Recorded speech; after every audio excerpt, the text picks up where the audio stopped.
That was Zeitgeist Addendum, directed, created, written by Peter Joseph, and we're very fortunate to have Peter at this event here tonight, all the way from New York.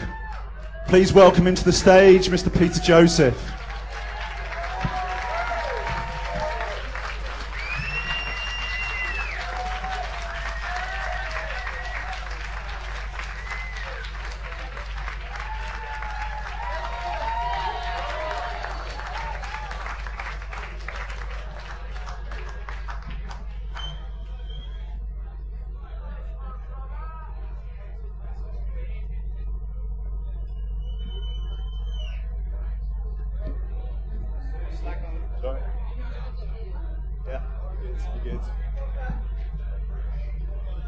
Thank you. Thank you all for coming to this and watching it again. Can you hear me okay? Okay.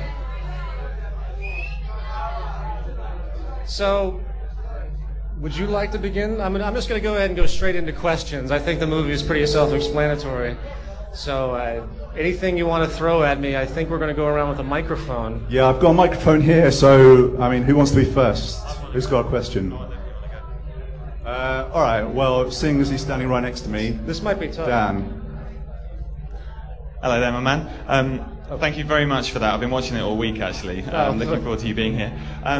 The question I've got is that, as I understand it, at the moment, as a population, we're using up about 3 times the amount of resources that the Earth can sustain. So I think Ecological Debt Day is somewhere in April, which means that after that, we're using up stuff which the Earth can't replace. So if we've got an estimation that the population would be stable and sustainable on our planet at around about 1.5 billion, it seems to me we've got 3 choices in a resource-conscious or a resource-orientated new world.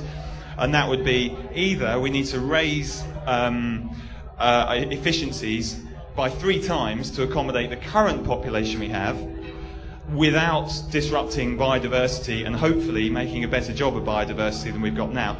Or we need to reduce the population or regulate it somehow. And the missing bit I didn't see in the film, because I'm loving everything I'm hearing, is how if everybody has every opportunity and everything's supplied for everyone, how do we keep the world sustainable in terms of population? Do you have a method of regulation at all? When you say resources, do you mean energy, or do you mean food, or you mean, broadly speaking, that... Everything. I mean, basically we've got... based on the research that I have become familiar with, is first of all that the energy and food resources that we utilize, specifically energy, we are using a maximum amount of what we currently have accessible to us based on the established traditions that are available, based on what the establishment is perpetuating.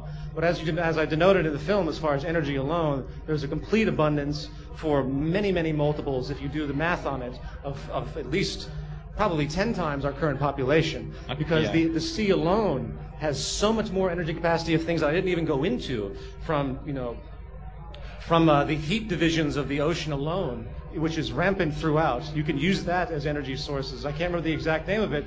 Energy is not out of abundance whatsoever. No. It wasn't about electricity. I can well imagine that. Okay. Even with geothermal, there's a million different resources beyond oil that's not a problem. And it's more about food and biodiversity. As far as arable land area, how much arable land area do we have to grow food is what it comes down to. And reality is that we can create arable land area. You can have hydroponic greenhouses, and tons of them in the middle of the desert. All you do is tap straight down to the water table. You can grow food out in the middle of the ocean if you wanted to. Hydroponic, any vegetable type of technology, any kind of vegetable food produce is so abundant, it's simply a matter of how many seeds you have. It's just creating the environment. We don't maximize it because of our current environment, because we use arable land area, we manipulate it, we destroy the environment through different types of additives that are created. So food production, no, I completely disagree. Based on the research that's been thrown my way about what is actually possible technologically, there's no sign that there's any shortage of food whatsoever. And looking at the monocultures that are turning up with biofuels and such like, is that going to, within these new technologies of food production, is there a plan within the Venus Project to keep it sustainable in terms of maintaining a rich biodiversity as well, rather than having monocultures just to deal with an escalating population? And do you think the population will just escalate if we allow that? Yeah, first of all, cities in the sea will eventually happen. And it's not a fantasy whatsoever. 70% of our entire world is water. So cities in the sea will be an expansion. And Jacques Fresco, the Venus Project, if you look farther into what he's done, he's actually built, and has full productions where he's talked about cities in the sea and utilization of the sea from not only from food production, but from people living to energy. It's a beautiful concept in my mind. And eventually, when populations grow too far, you know, there's so many possibilities that we could easily, and I mean over long periods of time, we will eventually leave the planet anyway. So, and as far as the biodiversity, is that what you meant as far as energies?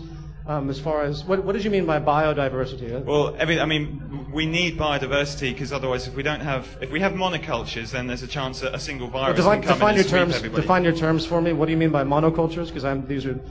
If you look at, say, monocrops, right. There's a risk with that. You know, apart from all the obvious stuff that people know about, which is, you know, we lose all of our hedgerows and all of the rich wildlife, and just the aesthetic interest of biodiversity, but also the biological necessity to cover the full spectrum of biodiversity in order to self-sustain it. I.e., if you take one thing out of the chain, then a lot of the rest of the chain starts to collapse. Right. No, he has absolute biodiversity in that context, by all means, because there is built-in redundancy to all systems when you go into. This is things that I didn't have time to put in detail into the film because it would make the film so long, and the details of his general concept.